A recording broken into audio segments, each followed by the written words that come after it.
umaga guys, morning routine or lunch or afternoon routine ko is talagang nag-half-bath ako. Sa umaga nag-half-bath lang ako and sa gabi ayun talaga yung full na pagliligo ko or paglilinis ko ng katawan. Kasi sa gabi syempre matutulog ka, mahaba yung oras ng pagtulog mo. Syempre ayaw mo nakangati-ngati ka, ayaw mo na may mararamdaman kang malagkit or may amoy ka. Siyempre. So, sa umaga, bakit ako naliligo or sa afternoon? Kasi, para malinis. Siyempre, kasi kikilos ako. Mag-aawa ako ng bata, mag-aalaga ako. Tapos, basta, ayun. Gusto ko malinis din ako. Pero, siyempre, hindi ko na pinapaliguan yung ulo ko or yung buhok ko. Katawan lang talaga at yung mga kasingit-singitan. So, siyempre, sa mga tanong kung ano yung ginagamit ko sabon, kung mga nakakala to, CY Gabriel forever ako guys. Hindi to mawawala sa akin kahit na kailan. Ilang taon ko na itong ginagamit. Ito yung pinaka-favorite kong sabon. Naalala ko yung lola ko dito. Kasi, dati pag nakikiligo kami sa lola ko, sa poso or sa balon nila, ito yung naaamoy ko lagi na amoy sabon. Sabi ko pa nga dati, ang baho kasi amoy sabon ng aso.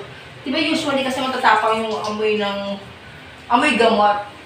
Ito, yung amoy niya ganun. Pero, syempre, nung ako na yung gumamit, aray ko, na-appreciate ko na siya. Na mabango pala. And, nakakatulong siya sa skin ko. Lalo ngayon kasi dahil kong breakout. And, nakakaputi din. Iba't ibang kulay yan, guys. Depende sa inyo kung anong trip nyo. Kasi ako, ginagamit ko yung white, yung green, yung pink, and yung orange. Ayan yung 4 na variant na aking ginagamit. Siyempre, inuuna ko yung mukha ko hugasan. So, pagkatapos ng mukha ko naman, next sabon tayo, which is yung Silka. Diba? Ganyan kaarte mga babae. 2 or 3 sabon. Lamig. So, ayan. Sa katawan ko, Silka or yung Dr. Wong or Sulfur Soup. Diba? Yung lagi nawawala. Mahulog. So, ayan. Sulfur Soup yung gamit ko. Pero ito muna. Mamayang gabi ko na lang siya gagamitin. Depende yun sa mood ko. Gawin talaga pag babae, no? Kasi kailangan dala-dalawang sabon or 3. Kasi isa sa mukha, isa sa katawan, tapos isa sa kepias. So, talagang dapat talaga madami. Kasi ang lalaki, isa lang eh. Kung ano yung pansabon nila sa mukha, pansabon sa pututoy nila or puwet. Hanggang mukha na yun, Diyos ko. Di ba? So, ayan. Ako din pag maarte din naman ako. Talaga. Gusto ko kasi ng 3 na sabon. Saka alam niyo ba, excited ako lagi maligo pag once na bago yung sabon or yung bagong sabon na gagamitin ko is yung hindi ko pa na-try. Kasi ang feeling ko ang bango niya, mabula, nakakaputi, nakaka-moisture, nakakapagpanggal ng libag. So, sabi ko sa inyo, napaka-excited ko maligo pag mga ganyan yung mga variety ng sabon ko. So, ayan guys, kung makikita nyo, syempre, pati yung kilikili. Okay? Huwag kakalimutan ng kilikili sa mga nangitim na kilikili ko. Dahil syempre, kakapanganak ko lang, di ba? May itim.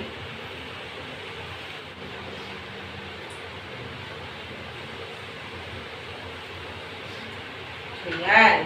Lagi niyong babaran ng sabon yung pinyong kilikili. Para mawala yung sumpa. Okay? Syempre, huwag nyo din kakalimutan yung puwet. Diba? Syempre, minsan isipin nyo, mabango ba yung puwet niyan? Mabango ba yung puwet niyan? Diba? Totoo yun. Ako ganun akong tao, para akong praning na ang ganda babae nito. Mabango kaya puwet niya? Mabango kaya puwet niya? Naligo kaya yan? May pawis na kaya yung puwet. Oh my God! So, ayan. So, pag sa morning or afternoon ligo, hindi naman ako matagal. Talagang gusto ko lang is malinis lang ako. Nakakapagpa-ano lang ako. Nakapagsabon lang ako. At syempre, mga putput, mga tugay. Diba? Ayan, patanggal lang yung mga libag-libag.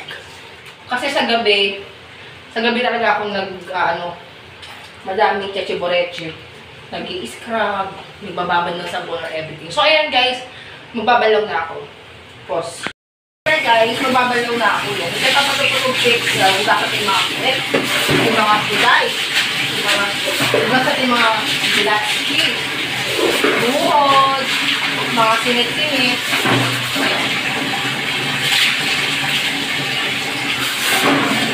Mamaya na ako mag-brush, okay?